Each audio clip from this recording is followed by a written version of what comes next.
All right, friends, we're talking about, with regard to Texas corporations, how do you avoid lawsuits? That's a very difficult thing to give advice on.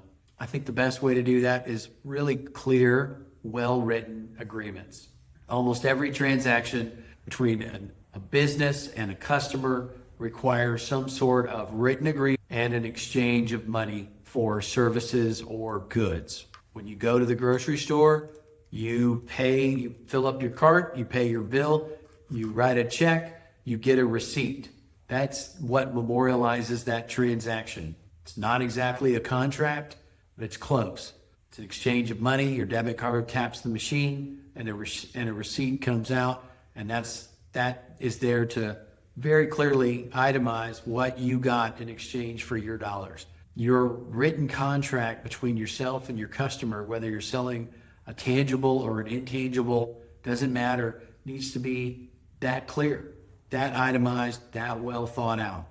And having a little bit of investment in how clear you want to make your agreement is absolutely worth it, because it saves some confusion and vagueness.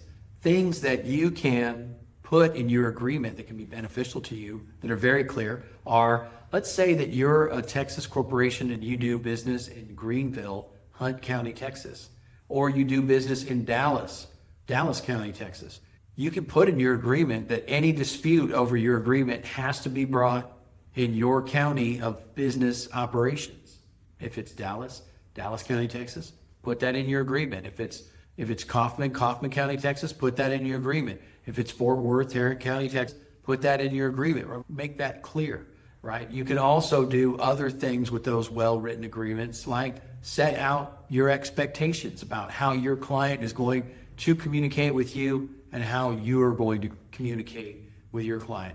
When you take away the grayness of a handshake deal and you get out of the vague and into the specific, it builds better customer relations. It sets a clearer outline of expectations, procedures, and protocols that both sides will follow and are expected to follow.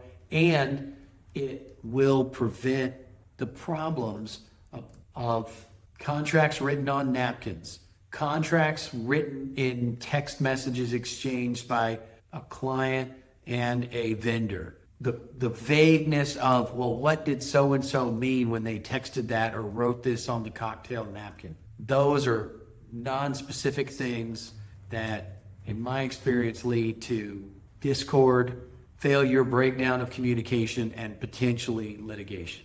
These are things that you may not be able to avoid them all, but you can certainly minimize them, streamline them, and set expectations so that you can reduce the chances of these uncertainties.